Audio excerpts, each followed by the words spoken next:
이해 가는 거예요? 한번 기회를 주시죠. 네, 저 파란색 조끼 입으신 분을 마지막으로 말씀을 듣고 이제 대통령님의 말씀 마무리 말씀 듣겠습니다. 감사합니다. 엊그제까지 단식 투쟁을 하고 온 해양수산부 노조위원장 윤병철입니다. 아, 그러시군요.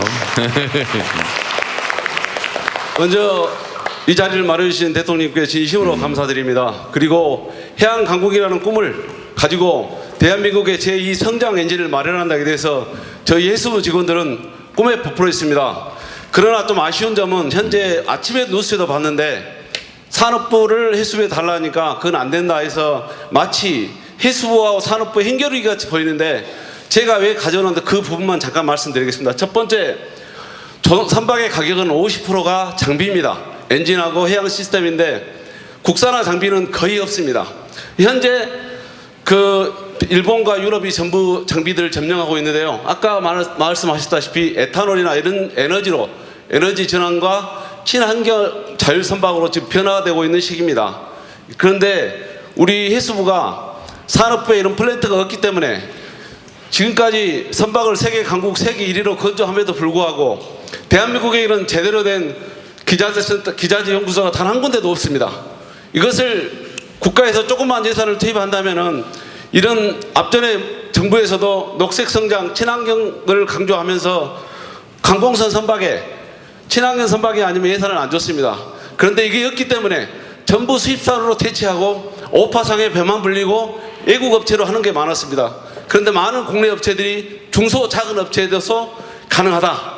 그래서 이런 것들을 건의했는데 앞으로 국산화 전략에 대해서 적극 지원해 주시길 부탁하고, 이 부분은 대통령님께서 세수부가 세종에 있으면 100이라는 효과를 나타내지만은 부산에 오면 만이다.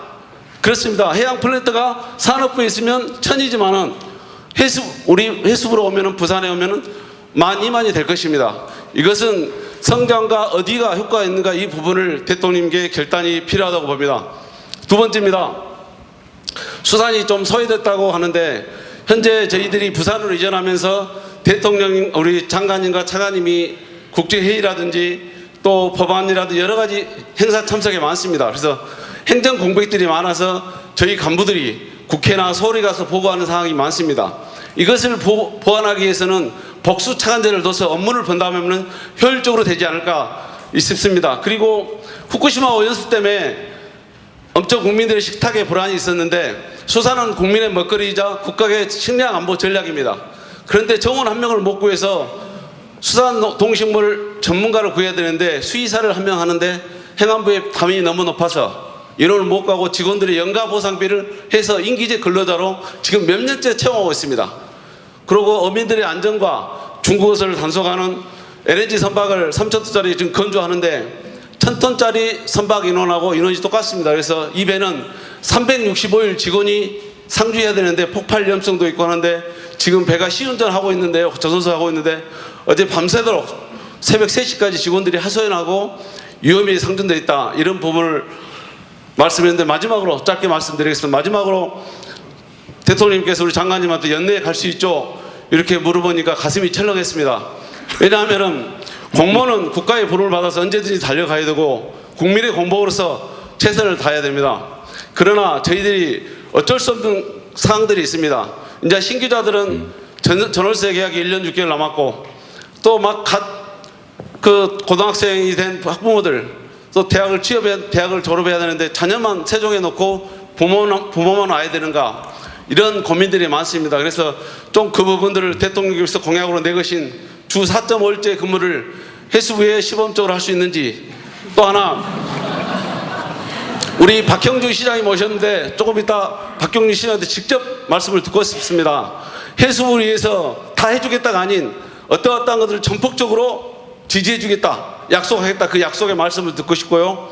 우리 대통령님께서 이 자리에서 해수부 직원들 국가를 위해서, 국가 미래를 위해서 열심히 해야 되니 국민을 당연히 늘 열심히 해 각오하고 있습니다. 그래서 대통령님께서 각 부처에서 해수부가 열심히 할 수 있도록 좀 적극적으로 지원해라, 이런 말씀을 좀 부탁드리겠습니다. 끝으로 제가 다시 한번 감사드리는 것은 지난주에 택시를 타고 서울에서 송정로로 왔는데 택시가 기차 노선이 끊겼습니다. 택시를 타고 오는데 지하도에 물도 없는데 다 바리케이드를 쳤더라고요. 택시 기사님한테 물었습니다. 왜 이렇게 됐냐? 과거에는 물이 차거나 위험이 상존했을 때 하는데 지금은 사전에 미리 한다. 그래서 조금 불편하지만 국민의 안전하고 낫다. 또 일요일 날은 그랬습니다. 제가 단식으로 이제 한약방에 가서 보약을 먹는다 그러는데 한의사님께서 비가 오면 항상 큰 비가 안 와도 우리 집 앞에까지 물이 찬다. 이번에는 안 찼다. 왜 그렇습니까? 그랬더니 대통령님께서 홍수 났을 때 공무원들의 잘못으로 담배꽁초나 하수구를 미리 처리하지 않으면 그 잘못으로 국민의 피해보면 자시하지 않겠다. 그렇습니다. 대한민국은 변화와 혁신의 바람이 부는 것 같습니다. 변화와 혁신은 이 혁명보다 어렵다겠습니다. 그 혁신은 대통령과 우리 장관님 또 각계각층의 지도자님, 우리 시도지사님들 이런 분들이 선봉장에 서야만이 변화와 혁신은 있을 수 있습니다. 혁신은 밑에서 절대 되는 거 아닙니다. 가장 어려운 것입니다. 그래서 앞으로 이런 것을 저희들 공무원들도 명심해서 대통령이 국정 철학을 따라서 해양 강국 건설을 위해서 최선을 다하겠습니다. 감사합니다. 네. 제가 뭔 조끼 같은 걸 입고 계시길래 뭔 또 꼭 하실 일이 하실 말씀이 있을 것 같은데 보니까 노조위원장이셨군요. 네. 네, 우선은 우리 박정준 시장님 언제 시간 되시면 뭐 당연히 하시겠지만 이제 해수부 직원들 부산으로 이전하면 뭐 각종 지원 정책 하시겠다고 언론에 말씀하신 걸 제가 봤거든요. 그거 나중에 따로 한번 시간을 한번 내서 네. 한번 얘기해 주시고요. 집단 면담을 한번 좀 하셔가지고 좀 구체적으로 지원 방안을 같이 의논해 주시기 바랍니다. 일단은 우리 해수부 소속 공무원들 입장에서는 아마 아닌 밤중에 홍두깨 날벼락 같은 느낌이 드실 것 같아요. 실제로 해수부 옮긴다고 여러 사람들이 얘기해놓고 이때까지 몇 년 동안 사실 안 했죠. 그렇습니다. 그래서 아마 제가 얘기해도 뭐 안 하겠지 이렇게 생각할 가능성이 많은데 어쨌든 저는 결정을 했으면 이걸 신속하게 이행하는 것도 매우 중요한 일이다라고 생각했는데 아마 해수부 공직자들 입장에서는 그럴 것 같아요. 뭐 집 문제도 있을 뿐만 아니라 학생들 당장 학교 어떡하란 말이냐 뭐 얘기부터 여러 가지 불편함들이나 불이익이 사실 있을 수밖에 없죠. 그래서 그 점에 대해서는 아쉽게 안타깝게 생각합니다.